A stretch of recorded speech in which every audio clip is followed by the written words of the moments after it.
Hey everyone, Igor here with Velo Orange, and today I wanted to showcase a new project that we're going to be working on this fall.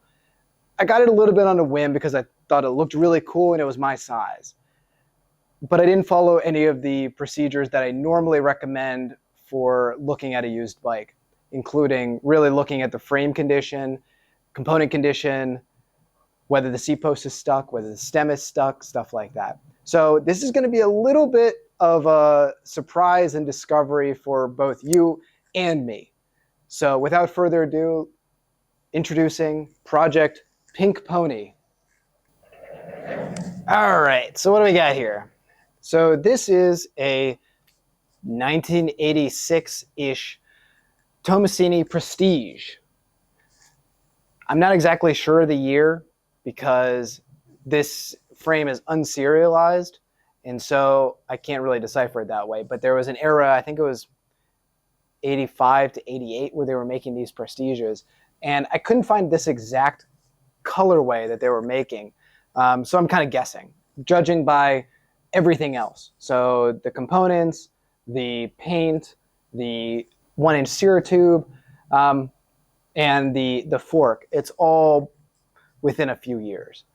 I found an obscure Google Doc that at some point in, like, I think 2011, there was a forum where a bunch of people had entered their information about serial number, components, tubing, stuff like that, and kind of figured 1986 seems about right. So it's a mix of Campagnolo, there's some Dura-Ace, there's a Cinelli stem. So it's got a lot of stuff from that's. I think it's got a lot of really cool stuff from that era, mid 80s to mid 90s. So it's pretty obvious that stuff has been changed over time, and would it be expected as over a 10-year period?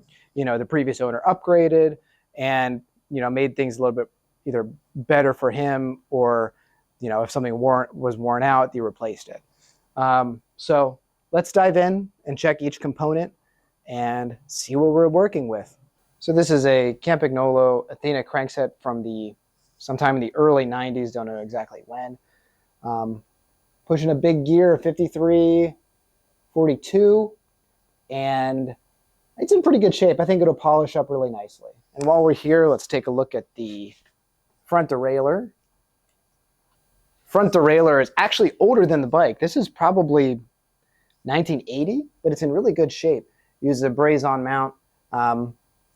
Yeah, looks pretty good. I mean, the nice thing about these old derailleurs is that they don't really break. All they do is just kind of move in and out. So there's really nothing to them, but it's perfect for this. Rear derailleur matches the crankset. So this is Athena from maybe 1995. Looks like it's in really good shape. It also came with, I don't know if you can see it, but these really cool kind of purple-blue pulleys. So that's a neat little Easter egg there. The wheels are Dura-Ace hubs laced to Wobbler, what are these called? Profil rims. I mean, they're in pretty good shape. Nothing. There's a little bit of wear, but there's no concavity or anything like that. Tires are shot. These are dry rotted. These are armadillos. I haven't seen a pair of these in years. The brakes are Super Record from, I guess, 1980 or so. I mean, they're single pivots. There's really nothing wrong with them. I mean, they're very pretty. They have this etching that says Campagnolo on it. The pads are rock hard. This tire doesn't match. It's also pretty dry rotted.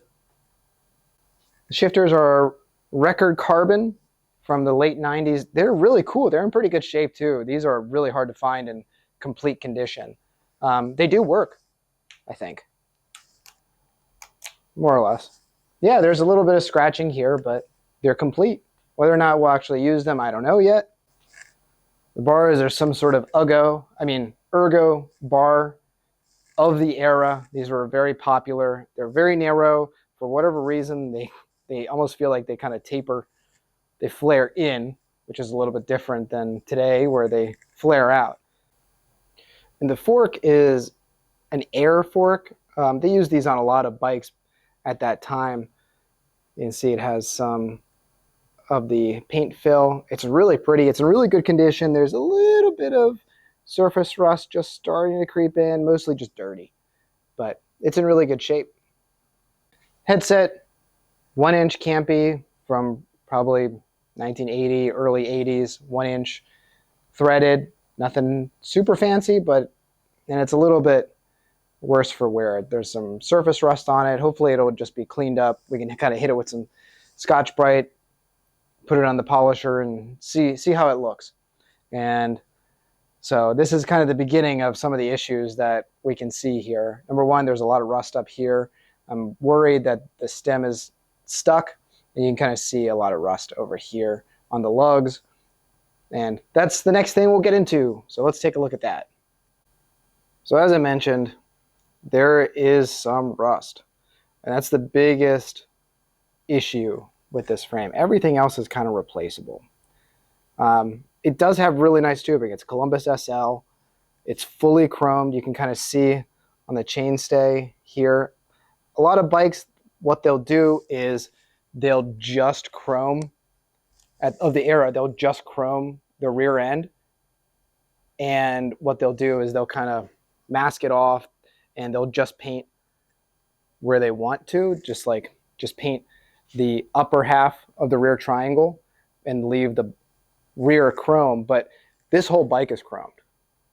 So you can see here there's chrome, some of the paint that's flaking off up here. You can see there's chrome underneath. So the cool thing is that the bike is fully chromed. There's a lot of touch-up paint that's gone on over the years. And then, oh yeah, also there are some snapped water bottle bolts. So that'll be fun extracting those. So I did hit the frame with a little bit of sandpaper earlier to see if that bubbling was completely through the metal, and it's not. It's very smooth once you get past the bubbles, so that's just surface rust that's bubbling up from underneath the paint. If it was continuing, you would see a lot more pinholes, and I don't really see that here. It's pretty smooth, so that's good. I'll probably hit it with some more aggressive sandpaper to really get the bubbles off, and then maybe we'll put some Goldfinger on it or try to find some matching touch-up paint. But it'll have really nice patina once it's all done, so that's pretty exciting. And this is kind of what it looked like before I hit it with the sandpaper. So it's a little bit bubbly, but like I said, hit it with some aggressive sandpaper. If you have a frame that looks like this, hit it with some sandpaper, see what's underneath of it. If you see pitting, or if you see obviously any metal missing, then the frame might be toast. But in this case, I think it's going to be okay. All right, so you remember how I mentioned that I didn't really check anything, like if the seat post is stuck? So we're going to check that now after I bought it. What is it? It's a post-purchase inspection, right? I haven't put any WD-40 or any PB Blaster or anything like that. So that comes out nicely. Let's see how this looks. Oh, that's good. All right. So the seat post moves. That is a win. Also, I'm kind of looking into the seat tube with my phone flashlight, and I'm not seeing any rust buildup or anything like that. It's actually pretty dry in there. I can see all the way down the bottom bracket. So it looks pretty good. All right, let's take a look at the stem. Seeing all the rust around here does not give me super high hopes.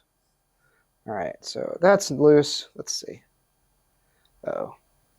Are we going to get a win on this one? Oh, it is moving, which is a good sign. Let's see. All right, just need to break through that grime and rust. All right, that's good. That's good. So now we know it's not stuck. It's good that we don't have to deploy any sort of emergency measures. But if it was stuck, what you would do is allow the bolt to come out some, and then you hit it with a hammer. That would basically separate the bottom of the quill from whatever corrosion is inside of the steer tube. But we don't have to do that. So we're in good shape. So no sketchy project wouldn't be complete without the parts that it came with. So the first of which is this NIBNOS Rally rear derailleur. New inbox, new old stock. So check it out. So basically what this is is a long cage rear derailleur. I'm not exactly sure what I'm going to do with it yet. Maybe it has something to do with this other item. Also, NIBNOS. Look at this. It cost $13.95 from CA Mueller Bicycles. Still in the packaging.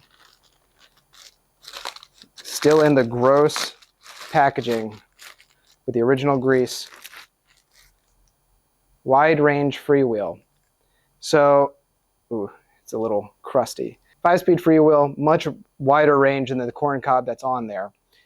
So maybe we'll use this one, maybe we won't. I'm not sure. Oh, this is a problem. It actually doesn't turn.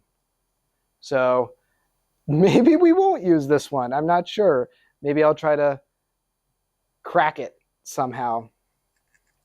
Oh, there we go. It's turning now. It is, I don't know if you can hear it. It is crunchy. Anyway, now that it's turning, that means we're in good shape to use this guy. Here we go. Look at that. It's crunchy. Anyway, this is going to be the piece de resistance for this build, because otherwise I don't have another freewheel that is good quality that would actually kind of match the vibe of this bike. So this will be important. So as far as handlebar options, guys, these ergo bars are not going to cut it. So I'm thinking going with a flat bar. And these are the Velo Orange Milan bar.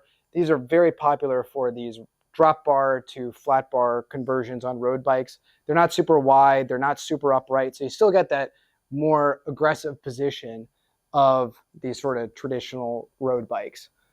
And it's a little more comfortable, and it gives a really unique look that I like right now. So we'll do these, we'll do some brake levers, and then we got to talk shifting too. So as I mentioned before, it's a 5342 crankset. Now the cool thing is that the outer ring and the inner ring mount on the same spider here. So what I'm going to do is actually go with a 1x system. So we have that rally rear derailleur, the wide range freewheel, and I'm going to take off the outer ring. I haven't pushed a 53 since I raced in college, so it's been a long time. But the 42 is perfect for everything that this one's going to be doing around town. So I'm going to move the inner ring to the outside position so it looks clean. I'm going to zero out the front derailleur, kind of use it as a chain keeper, or maybe I just remove it. I don't know. We'll see how, we'll cross that bridge when we get there. So we'll have a sort of vintage 1x system going on. And since we're changing the shifting around, we have to change this adjuster as well. And I actually have these off Mega shifters, down tube shifters. These are kind of plastic, some sort of composite. They look really cool. I think these will be perfect for this build. They're Italian as well, so it stays with the heritage.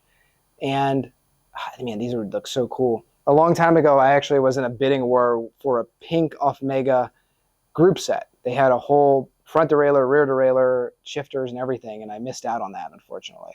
So, but anyway, I have these sitting on my desk for a while, waiting for a rainy day, so I'll use these. So there we have it, Project Pink Pony. We'll see how the build goes once we start taking things apart and start repacking bearings. We'll check and see how the races are and if we need to replace anything significant.